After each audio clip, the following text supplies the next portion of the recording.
Hey YouTube, I'm Wildrider, coming to you with another Transformers review. I'm sorry, you just saw what it was. Today we're going to be looking at another member of the Toxitron line. We're going to be looking at G2 Dead End. Now for me, for the Toxitron line, I have all the figures. Minus the bike. I do not want the bike because it's just called Laser Cycle, and in G2 that actually was used for Jazz. So yeah, I was like, nah, I don't want it. But with him and Sideswipe, who I just reviewed, I saw these a few days ago. I picked them up and I was like, yeah, I need these. These were the last two I needed. But I have two Stunticons in G2 colors. I have him and the Shadow Stripe, which is Drag Strip. But yes, I do love the color scheme on him. It is one Dead End's G2 colors was one of my favorite. We got a nice big G2 Decepticon insignia front and center. Silver for the headlights, as well as silver for the hubcaps and the windows all the way around. I'm going to take his guns off. But even the windows here in the back, all the windows are painted silver. We have a comet here on the side. I don't know if that's a comet, but I'm going to go with it. And then we have this yellow and metallic blue section here on the top. As you saw, I took off his guns. They are molded in black plastic, painted a nice metallic-y blue color. Now, the only problem I have with mine, and I have the same problem with my G1 color Dead End. The back does not close. I don't know what it is about this figure and his back end, but it does not want to stay together no matter what I do. Look, you can see through it. No matter what I do or how many times I transform it, that back end does not want to stay together. And if I do put it together, it just wants to pop apart, and I just leave it alone. I'm just done. But his back end does not want to stay together. And it's on both my versions of Dead End. I thought they would fix that for this one, but I digress. His wheels do move. They do move. They do roll. They're pegged in. But comparison with him with another vehicle, here he is next to Clamp Down. And here he is next to Maverick. I love that figure. Transformation for him, exactly the same as his first incarnation. So go ahead and unpeg the back portion of the car here. Open up the legs, and they do what we call the Combiner War extension. Make sure they're up. And you want to peg them in to the top peg right here, and there's a hole that they'll peg into in the shin. And it's a tight connection. Sometimes it gets it, sometimes it doesn't. And then we'll fold down what they call his toes. Okay. Gonna come here to the hood and unconnect it from what will be his arms.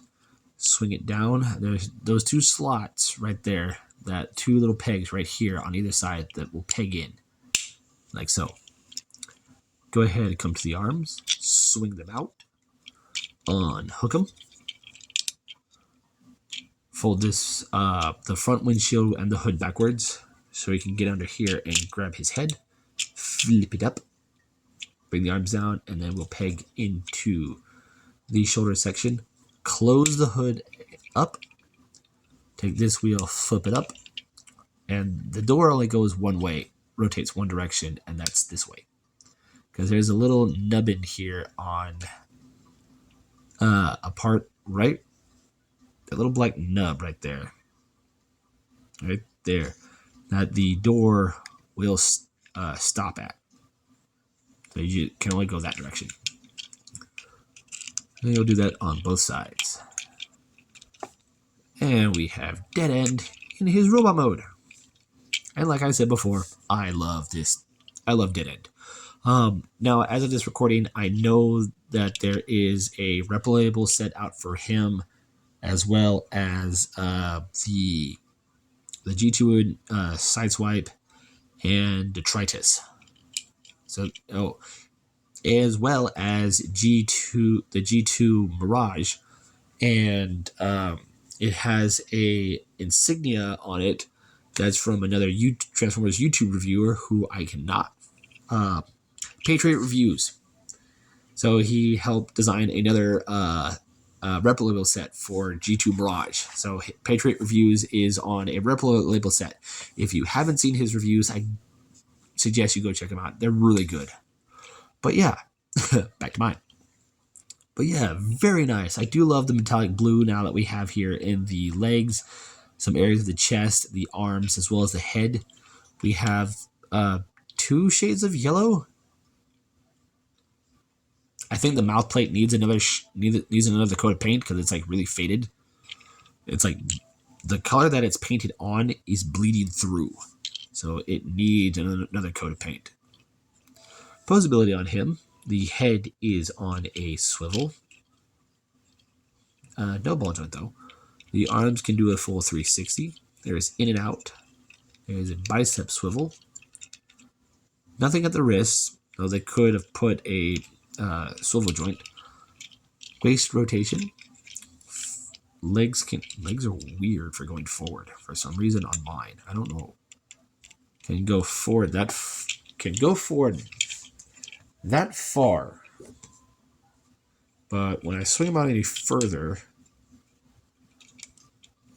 they just kick out like that. I don't know. They can go back that far until they hit to this, or they can go. Come on, you can go back further. You can go back that far. There's this thigh swivel, bend at the knee, the toes can move forward and back, and there is a ankle tilt, I guess. Go ahead and give him his guns. He has pegs on either side of his guns, so they can't combine like drag strips or the other Stunticon guys. And it's weird. From when it comes to Stunticons, these are the only 2 I have, is Dead End and Drag Strip. I don't have the others. I never saw the others in store, including Breakdown. I do have Wildrider. I forgot. I do have him. So I have 3 Stunticons in G1 color. So technically I have Drag Strip, Dead End, and Wildrider, but I don't have Motormaster or Breakdown. Never saw those 2. But yeah, here he is next to Sideswipe. And here he is next to Inferno. And I think these 2 go well together. The red, the metallic blue, these 2 can cause mischief together. I can see it happening if they got pulled into the same universe. But there is my review for the G2 Toxitron Dead End. I'm Windrazor, and I'll catch you on the next review.